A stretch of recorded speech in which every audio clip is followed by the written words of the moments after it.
Reading from 2 Chronicles chapter 26, verses 16 to 23. But when he was strong, he grew proud to his destruction. For he was unfaithful to the Lord his God, and entered the temple of the Lord to burn incense on the altar of incense. But Azariah the priest went in after him with 80 priests of the Lord, who were men of valor, and they withstood King Uzziah, and said to him, It is not for you, Uzziah, to burn incense to the Lord, but for the priests, the sons of Aaron, who are consecrated to burn incense. Go out of the sanctuary, for you have done wrong, and it will bring you no honor from the Lord God.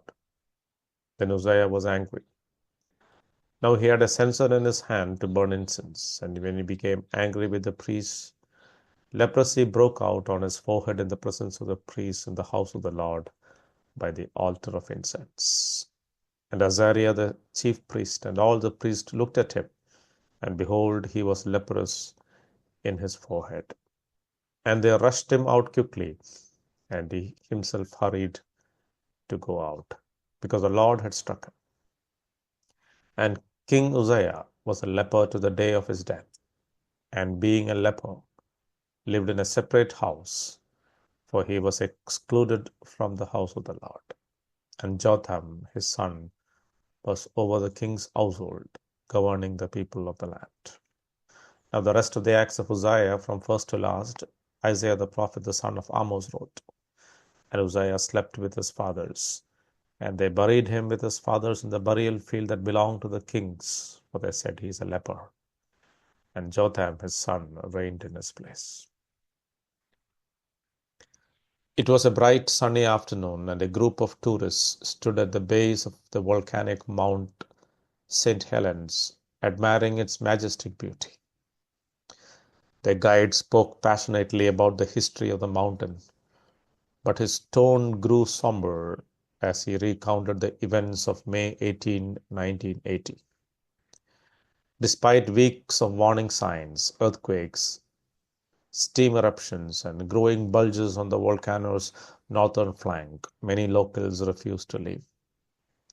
They were accustomed to the mountain's rumblings and didn't believe that danger was imminent.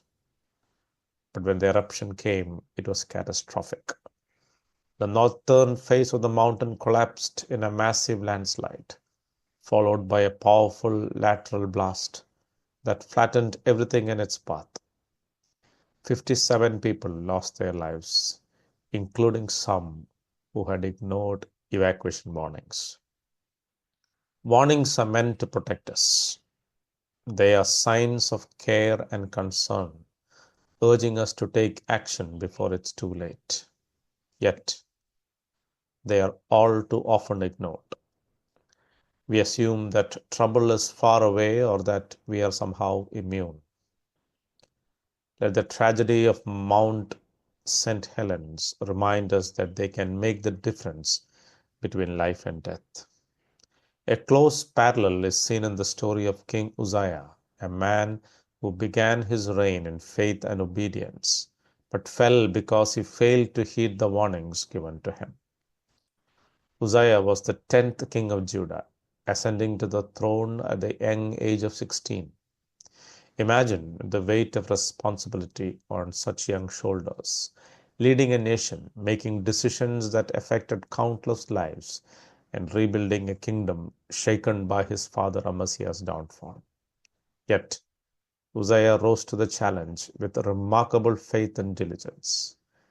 His name, which means Jehovah is my strength, became a testimony to his dependence on God in his early years. Under the guidance of the prophet Zechariah, Uzziah sought the Lord, and God blessed him with success. The Bible records that Uzziah did what was right in the sight of the Lord. He led military campaigns that subdued Judah's enemies, including the Philistines, and his fame spread far and wide even to Egypt. Uzziah was not just a warrior, he was also an innovator. He fortified Jerusalem with towers and equipped his army with advanced weaponry. Additionally, he loved the soil and promoted agriculture, ensuring that his people prospered.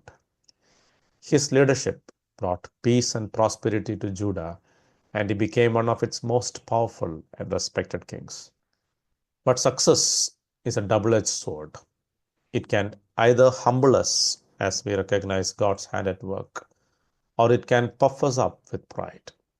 For Uzziah, it was the latter. The Bible's assessment of his downfall is concise. But when he was strong, his heart was lifted up to his destruction. Verse 16. His achievements became his identity, and his dependence on God diminished. Pride took root, and he began to believe that he was above God's law, entitled to be a priest like the kings of many surrounding nations. Driven by this arrogance, Uzziah entered the temple to burn incense on the altar, a task designated solely for the priests of the line of Aaron. This was no small oversight. Uzziah knew better. He understood that kings and priests had distinct roles in God's order, but his pride convinced him that his success and power meant he was subject to nobody's rules but his own. The chief priest Azariah, along with 80 courageous priests, confronted Uzziah, horrified at the desecration of the holy place where none but the priests were allowed to set foot. They warned him, saying, "It is not for you, Uzziah, to burn incense to the Lord, but for the priests, the sons of Aaron, who are consecrated to burn incense. Leave the sanctuary, for you have been unfaithful, and you will have no honor from the Lord God." Verse 18. It was a clear warning, rooted in love and reverence for God's commandments. But Uzziah did not listen. Instead, he became angry, defensive, and defiant. At that very moment, leprosy broke out on his forehead, a visible sign of God's judgment. The priests hurried him out, and Uzziah himself was eager to leave, realizing that God's wrath had fallen upon him. His pride had not only cost him his health, but also his position and honor. He spent the rest of his life in isolation, cut off from the temple and the people he once ruled. His son Jotham took over the governance of Judah, while Uzziah lived in a separate house, marked as unclean until his death. The popular, glorious, and powerful king was now merely an unwelcome and unclean leper. Uzziah's story is a powerful warning about the dangers of pride and the importance of respecting God's boundaries. No achievement, no level of success, and no position of authority places us above God's law. Uzziah's mistake was not merely an act of disobedience, it was an expression of a heart that had become bloated with pride. Let us cultivate humility, especially when we experience success. Let us remember that our achievements are not the result of our own abilities. Every good gift comes from God. We are stewards of His blessings, not the originators of them. Second, we must recognize and respect the boundaries God has set for us. Uzziah's downfall was rooted in his discontentment with the restrictions of his role. He was called to be king, not priest. We must gladly content ourselves with the positions, callings, and responsibilities God has given us, rather than striving for authority or recognition that is not ours to take. Third, we must heed warnings when they come. Uzziah was hardened against the priest's warning by his pride. God may use people, circumstances, or His word to warn us when we are on the wrong path. Listening to these warnings can save us from much heartache and loss. Let us also remain dependent on God throughout our lives. Uzziah started well because he sought the Lord, but he fell when he became self-reliant. Our relationship with God is not a one-time event, but a lifelong journey. It requires humility, obedience, and a continual seeking of His guidance.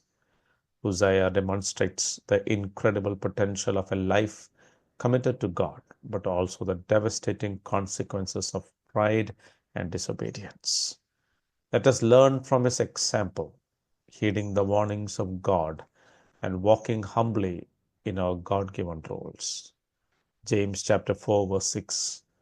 God opposes the proud, but gives grace to the humble.